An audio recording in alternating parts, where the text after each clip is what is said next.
It's time for another episode of Hops and Hedges, where we talk about beer, landscaping, and everything in between. Season 1 is proudly sponsored by ext.tech, helping you grow and revolutionize your landscaping business. Now crack open a cold one, and let's dig in. I'm stoked. There you go. We are now recording. With me today, back for round 2, is David Milne from Quercus Gardens. David, welcome back. Thank you so much, Heather. I'm honored to be a repeat customer. You are. So, and you know what, even before we get into the podcast today, I just wanted to bring up some stats because I'm not sure if you knew.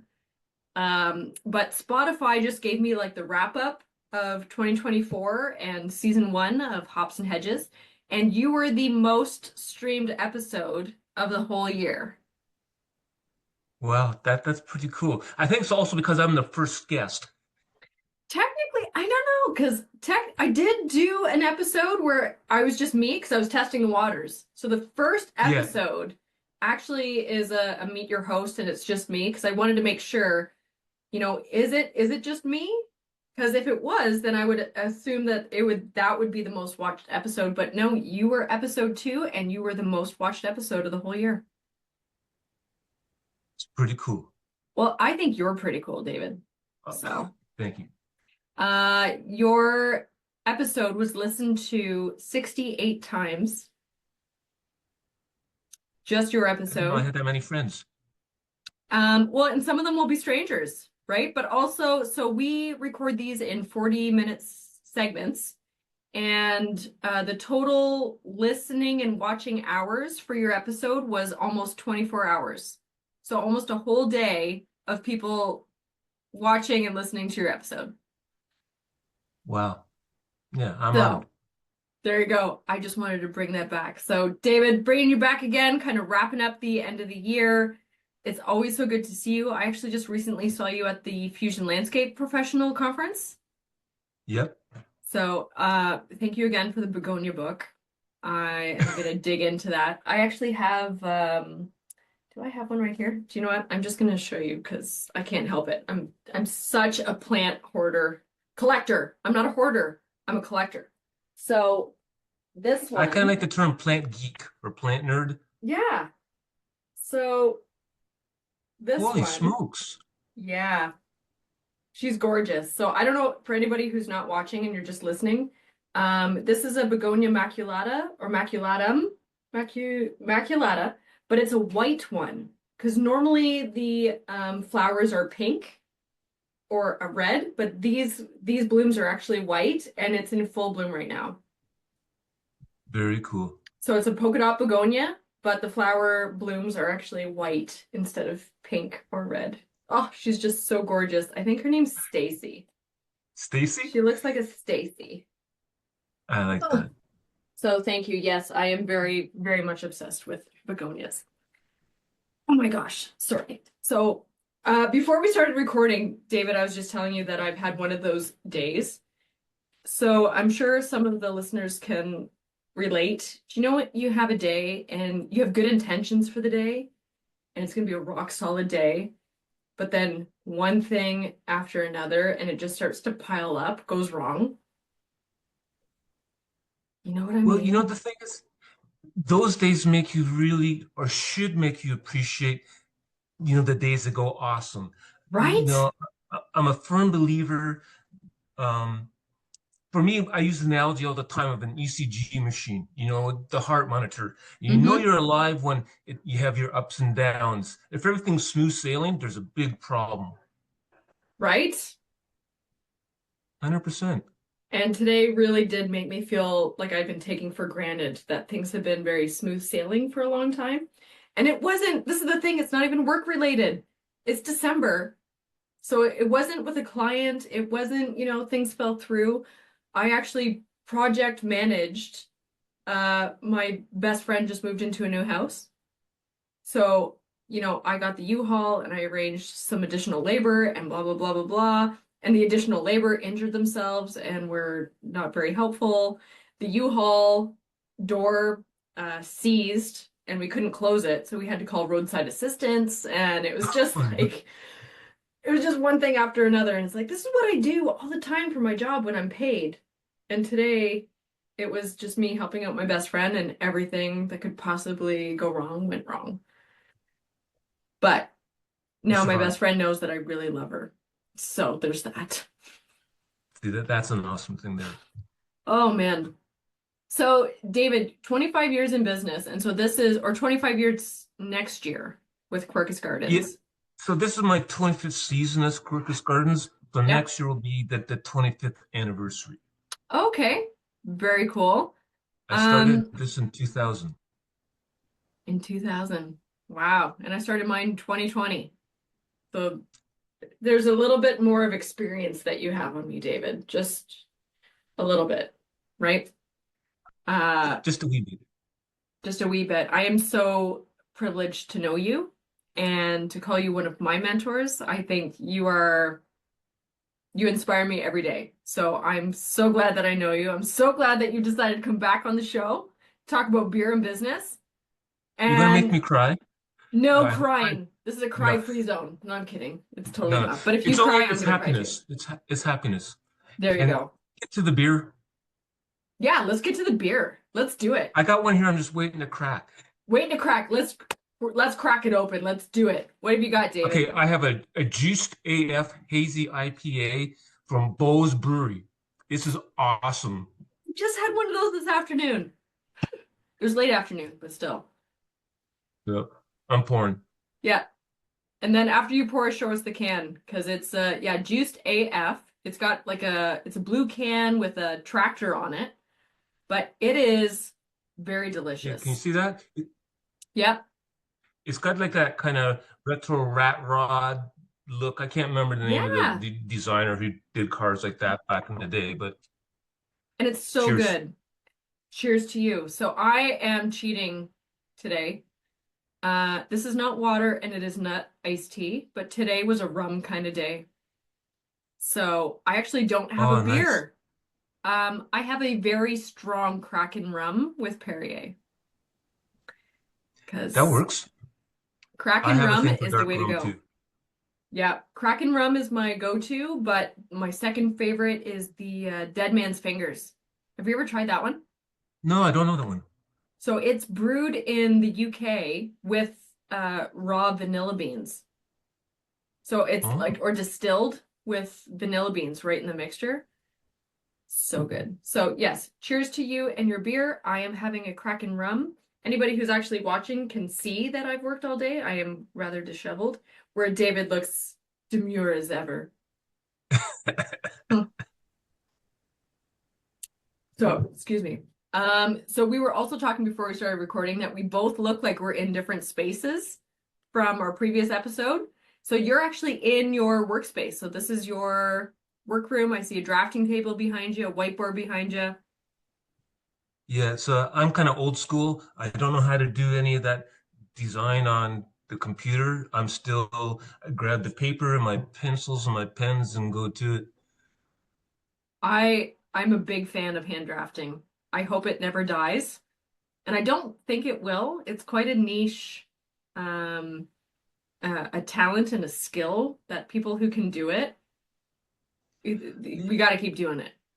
I think so too. You know, like when you're meeting with a client and an idea pops into your head, you have to be able to convey it to them in a Yeah. fairly quick way. So I always like to bring some pens and paper with me whenever I meet a client because that's kind of the way I work best. You know, and it keeps my hands busy too. Yep. Absolutely. So I see something, it's not on the questionnaire. So I'm kind of putting you on the spot here. But from business to business, in behind me, I don't have a large whiteboard yet. I am planning on installing one over the winter. But because I see you have one behind you, I'm wondering what are the things that you're putting on your whiteboard that's keeping at the forefront of your mind that you're focusing on, that you're writing down, that you're reviewing? What are those things? So instead of having like an app to do this, I share a big whiteboard with my wife. She gets one side, I get the other, and I just list um, the clients who I've met Yeah. and then what's due. Like, do I have to get the initial estimate to them, or do I owe them drawings? Do I owe them a contract? Just Nice. kind of tracking everything that way. Yeah. I used to do it all in my head, but as I get older, that becomes more difficult. Yes. It's definitely important to write them down. So it's you're writing the client down on the left hand, and then the right hand, you're writing down what stage they're at. Like what's the next stage that you need to do? Yeah, basically. And then once I get, the job's finished, I take the eraser and go, Nice. Is that yeah, so? that's a It's great so feeling. yeah, I don't know what the word is. It's so satisfying though to take that and just like I actually have is my to-do list here and handy? I think it is. So I'm a big fan of paper because I'm also old school. Yeah, so I have a to-do list here to end my 2024. Like I'm going all in for 2024. And when I check things off, number one, I get the satisfaction. Sat yeah, satisfaction. So the rum is starting to kick in. That's good news. The satisfaction, thank you. Satisfaction of checking it off, but then I also take a whiteout tape and I strike it out so that the goal is by the end of the year, it's a white page, Oh, I like that. right? Yeah, I have a thing with lists. Like, I just You, love them. you know, I was never a list person at all, but my wife, who's uber organized and way smarter than me, she says, David, you got to make lists. You got to make lists. And there is something really satisfying about taking it, and when you get to scratch it off. Yeah, I love that. Your wife doesn't happen to be Yeah. a Virgo, is she? Uh, she was born in October, So October 16th. she might be a Virgo then. I don't Maybe. know I'm not any, sure what I the can't range remember any of is. that stuff. But Okay. she's a very driven person. She's very organized. I'm Interesting. blessed to have her in my life. Aw, that's very sweet of you to say, David. It's I true. was totally selfish just saying, oh, maybe I have things in common with your wife. We should bring her on the podcast next year and just talk about you to the whole internet. See what happens. So I do have a couple of questions for you. Since the last time we met, this was early on in January of 2024. You and I got together, talk about the podcast. And some things came up in that episode, but then there's so many things that happened in 2024 that I don't think the questionnaire can really encapsulate.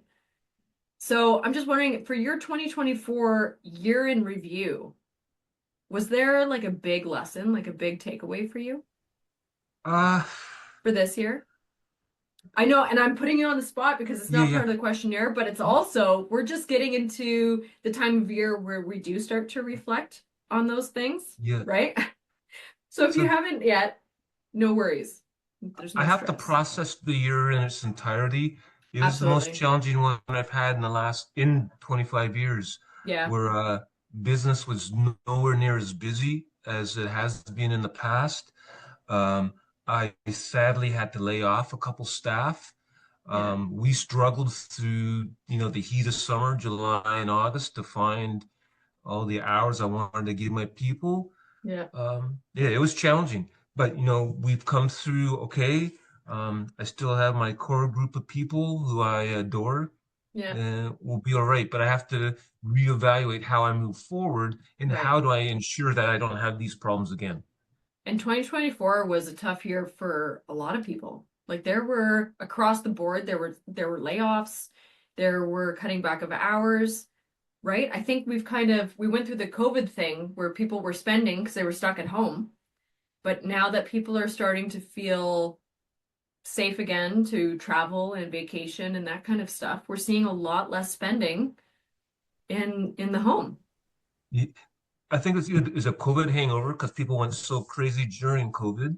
Yeah. That little rise in interest rates didn't help the cause particularly. Interest rates could be a whole other episode to talk about. Holy Yeah, smokes. I think so. But also the fact that, people they're not stuck in their homes and Yeah. they are able to travel again. So it was a combination of things. Yeah. I personally am not that disappointed that there was a downturn.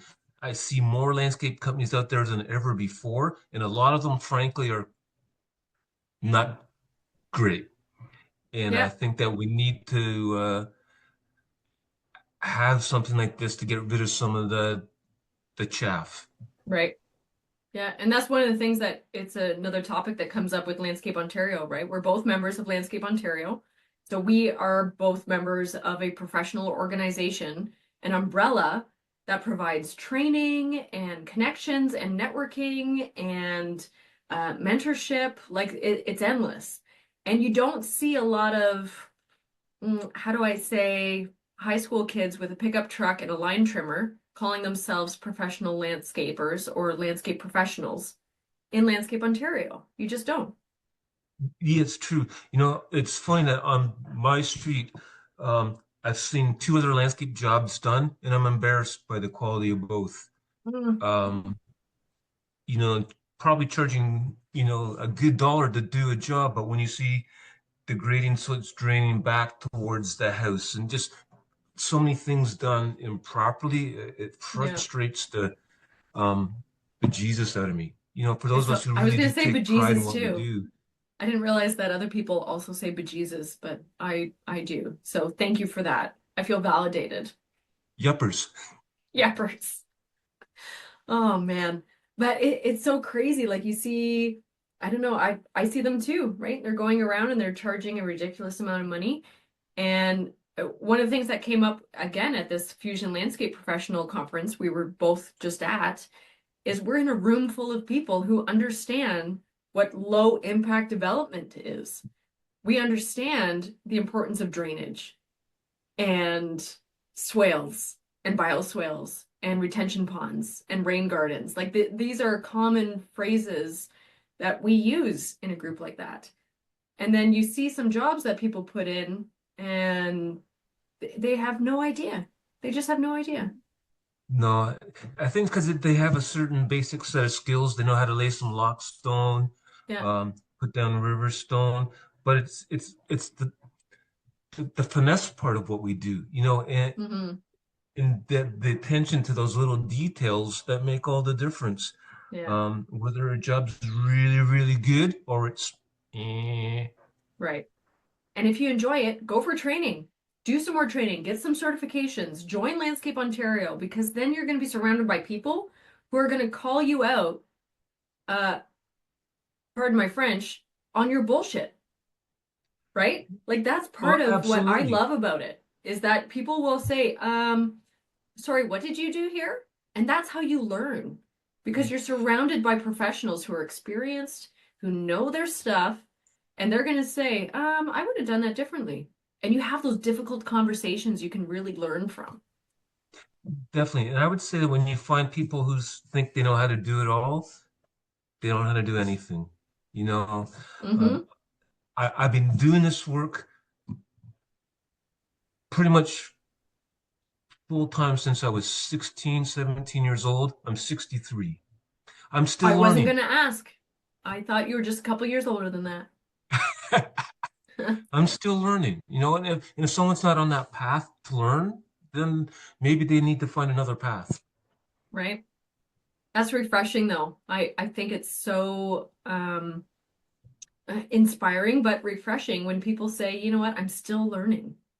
When somebody says they know it all, I'm like, okay, so you're an idiot. Yeah. You Like, know, I can't, there's no other way to put it. yeah. One of my mentors was a gentleman by the name of Keith Squires, and he ran a nursery that specialized in just perennials and small rock garden plants. Yep. And I knew Keith up until he was 92. And Keith would say that, I'm old enough to know that I know nothing. And yet he was like a freaking walking library of Right? perennials. Man, it's so I don't even know the word, but it's humbling, really. That Oh, totally. wasn't that Socrates that said the more that I learn, the more I realize I know nothing? It Or it might was have been. something like It that. was a smart person like that. It was a smart person like that. See, I don't know. It was somebody smart. But oh my gosh, that's so it reminds me too of uh Darren Heimbecker, who owns Whistling Gardens. Did we talk about this last time? Have you been there? No, I haven't been there yet. Okay, you let me know when you want to go, and I will take you on a private tour.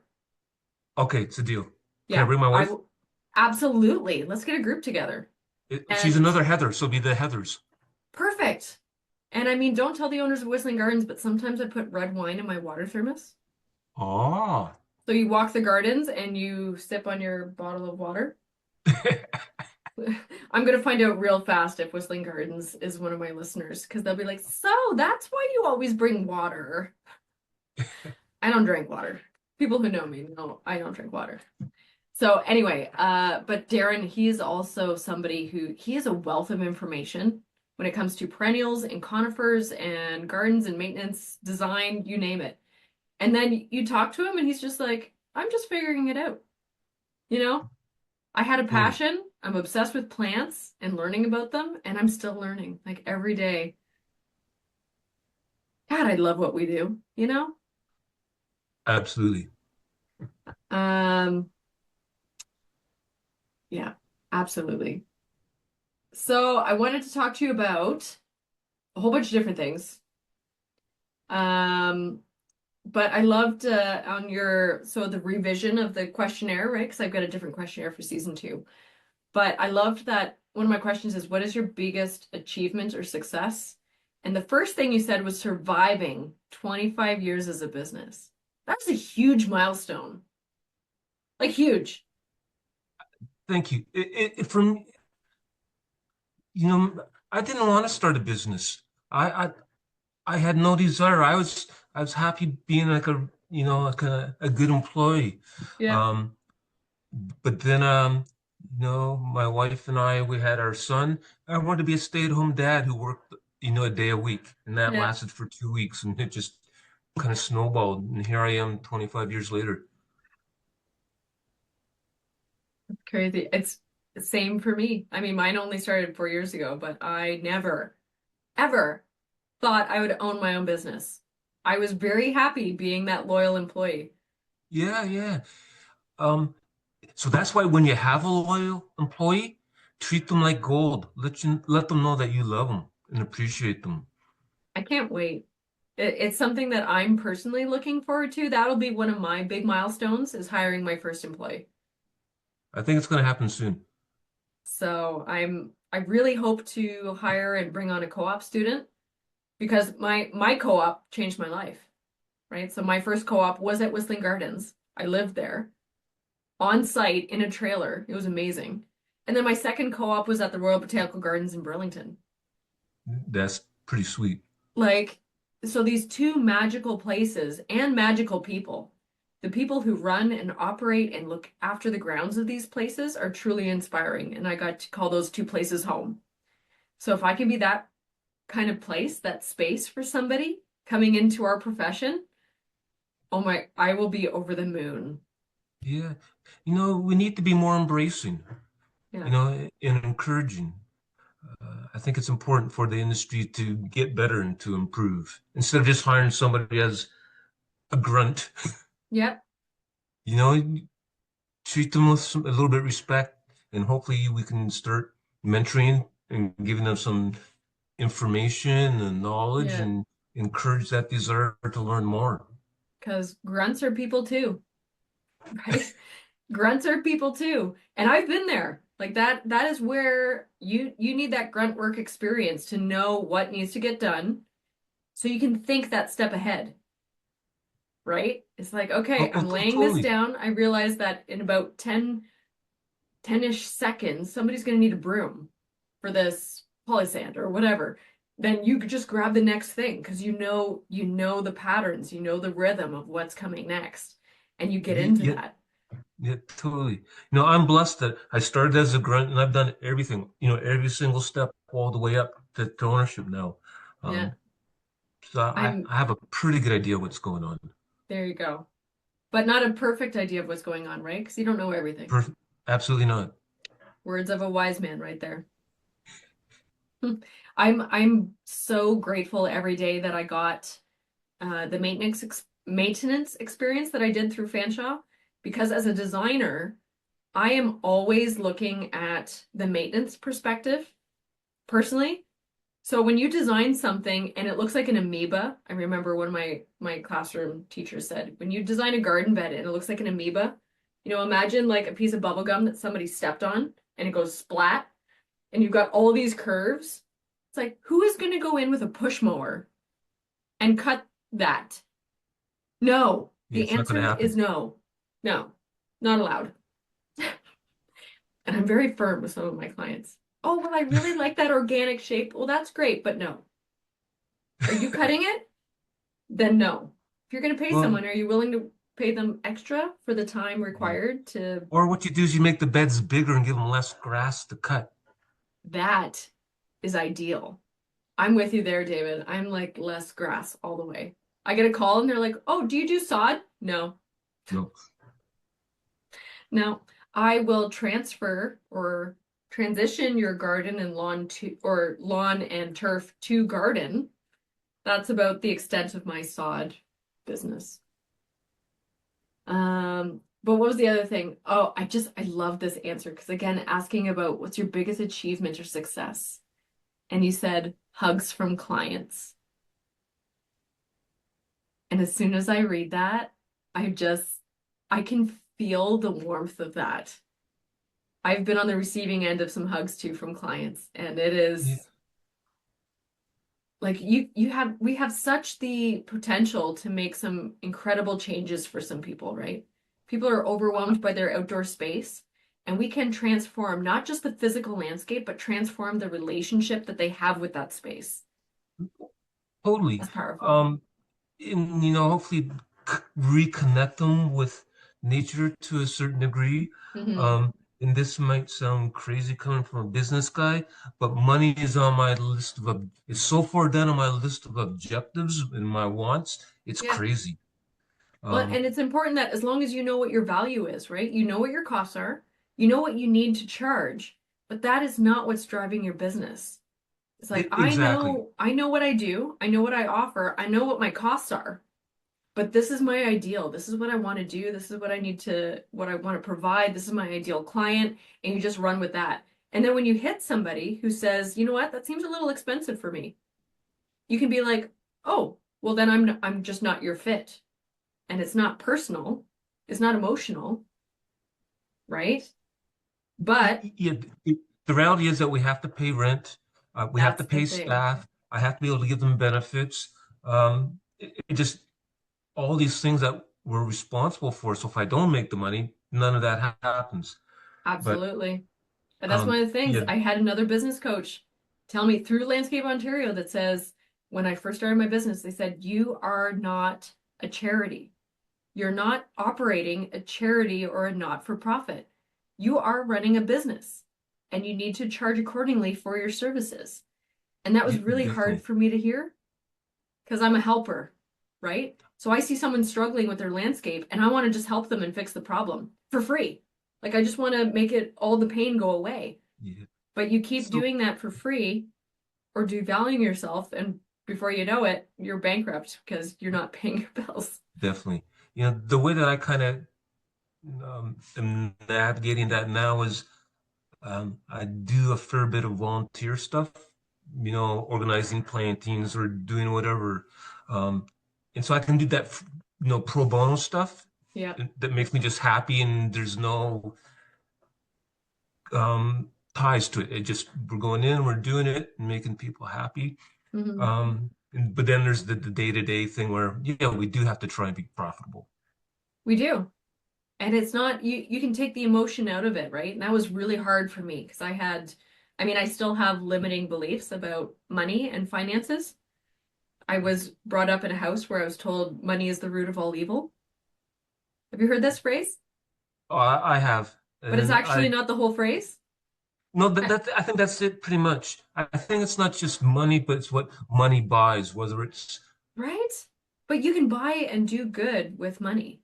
But the whole phrase is it's like the root of all evil is the greed.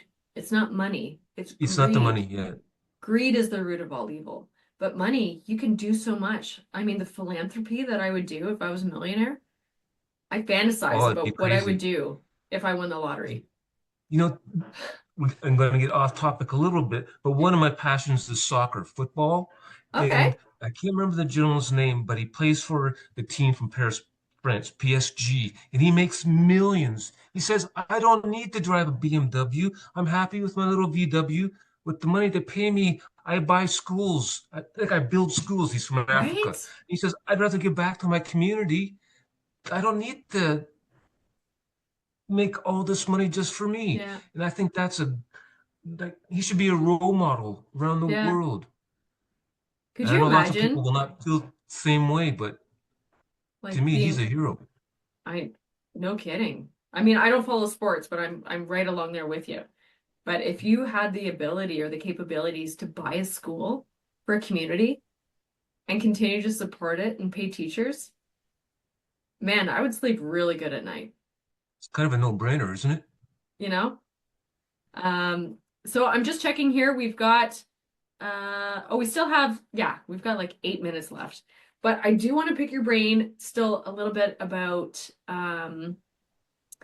I just love your perspective on landscape design and our landscape profession, but more specifically the need for community and the connection with nature. Like these are two things that are really important to you and really inspiring to me. But you just mentioned the volunteer work, right? Like you're giving back to your community and that concept, providing a safe space for people to work, right? Being vulnerable, being open to talk to people about whatever's going on, but then also connecting people not just to their pool or their patio, but to nature specifically. And I'm wondering if you could just talk a little bit about that. I can't talk a little bit, I can talk a lot. Yeah. Um, so I try to make it as simple as possible. My biggest influence in my life since the time I was a tiny kid is nature on all its levels. And I have a particular love of plants, and this might sound weird, but fish too. My hero as a kid was Jacques Cousteau. Um, and it's nature that I think it makes us realize we are blessed to be here. You know, the odds of our little blue-green planet existing are so infinitesimal Mhm. that we can't even comprehend it. And then the fact that we as a species are here is even tinier. So we need to celebrate the diversity of our planet in all its glory. Mhm. And when we have that connection with nature, I think it makes us more grounded. I think the other problem with many people is that they no longer have a sense of community, a sense of belonging. And I think that is a horrible thing that we all need to feel like we're part of something else. Hmm. And for me, I had the realization Ella was kind of becoming that community for me, Yeah. where the sharing and the giving is sincere. You know, I spent 3 hours this afternoon meeting and talking with John Egg, who's a director for Landscape Ontario, and we were just shooting as you said, the French say, the shit bullshit. Yeah. It's okay. I'll put a disclaimer on this episode. We're already past that point. Okay, but I love that fact. You know, like I can call up, so many people within the organization and just talk about whatever, um, the peer-to-peer network online, Facebook. That's awesome. You have a question, you put it out there, and Yeah. always you're going to get some sort of response, usually a positive response. Yeah, and very quickly. Like that, I can't Yeah. believe the amount of information that I've gained from that group, just as a Facebook group, but it's a bunch of professional, upper management, business owners, all within the landscape profession in Ontario. Although I think we have one member from Nova Scotia and one from British Columbia, but Oh, really? I didn't know that. yeah, I think they snuck their way in there. But they both incredible humans. Um, But I love that it's a private group, right? It's not open to the public.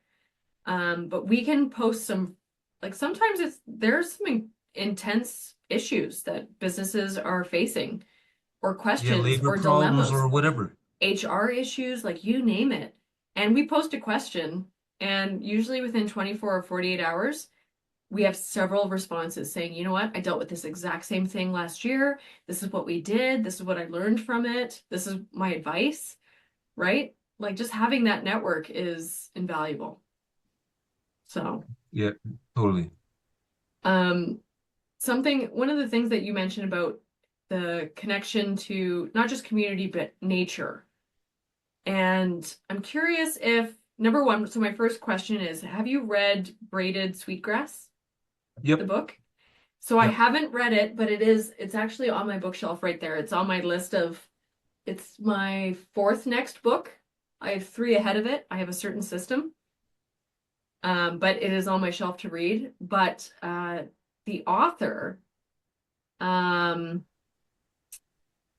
I just brought it up. So Robin Wall Kimmerer, Kimmerer. Kimmerer. Yeah. Have you ever heard her speak?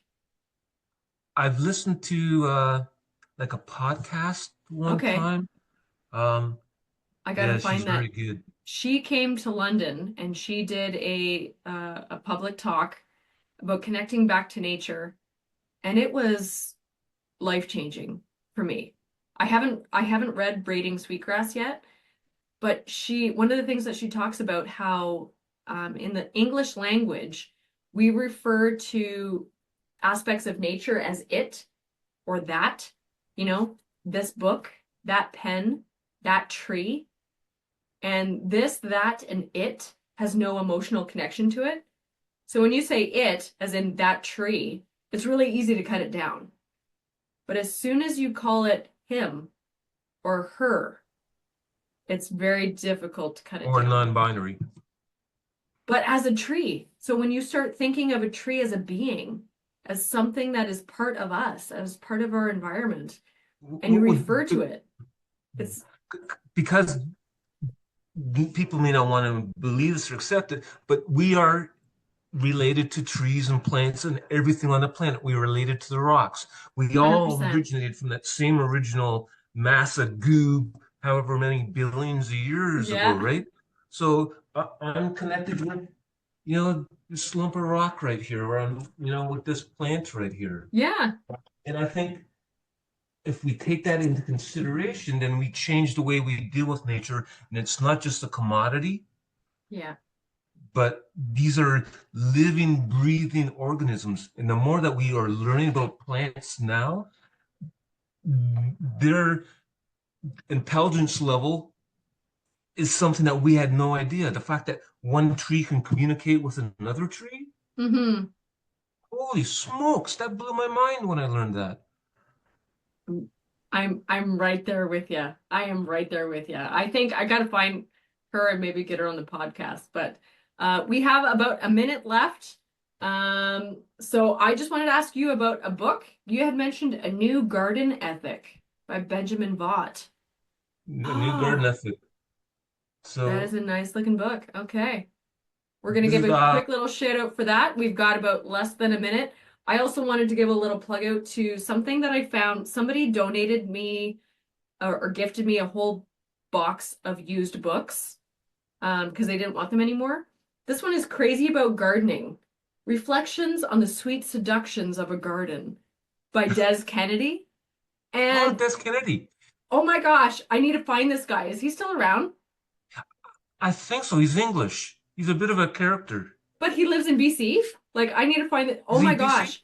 This is again just really quickly, but they refer to him as the Robin Williams of horticulture, and I would agree from reading this. So we're gonna Oh, get cut awesome. off, but David, always a freaking pleasure, and I'm gonna see you at Congress in January. You will. You And we'll betcha. share an IPA together. Yeah, we will. Okay, cheers to you, David. Cheers, Heather. Thank you. That concludes this week's episode, hosted by me, Heather Gerard at My Landscape Artist. Now, before you go, here's some info about our sponsor, ext.tech. In today's fast-paced world, your landscaping business needs modern solutions to keep up with the change. That's where EXT comes in. EXT is revolutionizing the way you manage projects and streamlines your landscaping, snow removal, and construction operations. Instead of juggling 5 different software packages, endless spreadsheets, losing track of leads, and missing out on potential sales, you could be leveraging AI job routing, client management, and financial insights with a modern mobile app that employees love to use. With EXT's flat rate pricing, you'll never be caught off guard. If you're ready to revolutionize and grow your landscaping business, visit ext.tech today to learn more. And for additional savings, use the code HOPS10 at checkout, or just tell them that Heather sent you. See you next week for another episode of Hops and Hedges.